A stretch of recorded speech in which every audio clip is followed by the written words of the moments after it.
नमस्कार दोस्तों, आप सभी का स्वागत है आपके अपने यूट्यूब चैनल कंप्यूटर टीचर अड्डा पर। तो आज हम आपके लिए लेके आए हैं साइकोलॉजी के कुछ इम्पोर्टेंट क्वेश्चन। तो आप सभी को पता है कंप्यूटर टीचर भर्ती आ रही है, रेट भी अभी आ रही है, सेकंड ग्रेड, फर्स्ट ग्रेड। तो इसमें एक साइकोलॉजी का एक मुख्य रोल होता है। तो बिना देरी किए हुए हम साइकोलॉजी के कुछ MCQ क्वेश्चन करते हैं। यह इम्पोर्टेंट सीरीज़ है तथा इसे अंत तक देखिए। तो चलिए इससे क्लास शुरू करने से पहले एक अच्छी सी बात हो जाए। हम यूं ही चलते जाएंगे और मंजिलें मिलती जाएगी। बस तू हौसला तो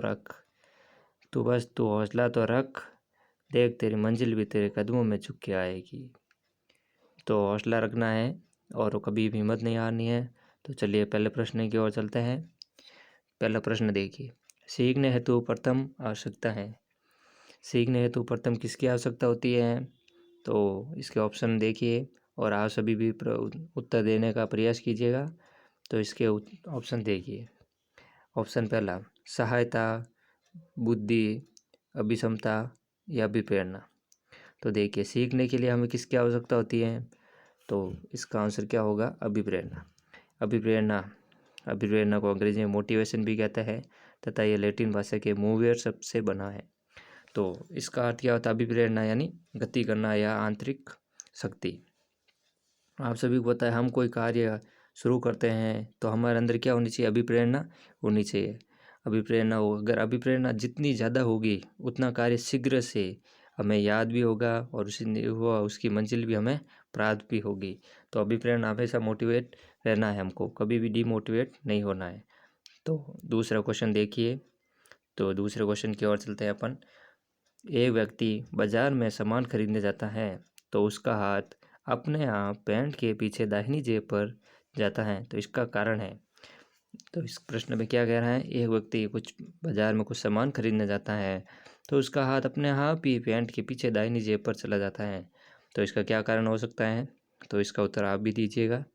इसका कारण है समायोजन, अभिक्षमता या प्रतिबाधा या अनुबंधन। तो इसका क्या कारण हो सकता है? तो जैसे कि इसका कारण हो सकता है, इसका उत्तर होगा अनुबंधन।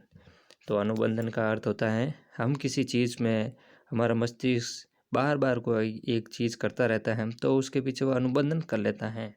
जैसे बिल्ली उसे पिंजरे में घुसती हैं तो अनुबंधन कर लेती हैं। कुत्ते का, पावलाव का, वह घंटी को देखकर उसके मुंह में ला रहना। तो ये सब इसको उदाहरण क्या है? ये अनुबंधन के उदाहरण है। तो अनुबंधन ये क्या होता है? जब हम कोई भी चीज़ हम बार बार करते हैं। इसका अच्छा सा उदाहरण है, देखिए एक लड़की जूते रैक में उतारती हैं तथा एक दिन उस रैक की जगह बदल दें तो वह जूते उसी जगह उतारेगी। तो उसका क्या कारण है? उसने उस जगह के साथ अनुबंधन कर लिया है। तो अनुबंधन होता है तो हम बार बार कोई चीज़ करते रहते हैं तो हमारे शरीर में वह आत्मसात या अनुबंधित हो जाती हैं। तो इसका आंसर क्या होगा? अनुबंधन। तो चलिए तीसरे क्वेश्चन की ओर चलते हैं। अधिगम के किस सिद्धांत में अंतर्दृष्टि द्वारा सीखने पर सर्वाधिक बल दिया जाता है? तो कौन से सिद्धांत में अंतर्दृष्टि द्वारा सीखने पर सर्वाधिक बल दिया जाता है? तो इसका ऑप्शन क्या होंगे? क्रिया प्रसूत अनुबंधन, उद्दीपन अनुक्रिया सिद्धांत, अनुबंधित अनुक्रिया सिद्धांत या सूज सिद्धांत।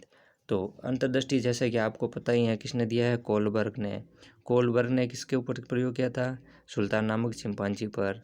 वहाँ पर क्या, पिंजरे में बंद करके उसके साथ उसमें केले ऊपर लटका दिए थे। तो ये किसके कारण हो सकता है? यह सूज के सिद्धांत।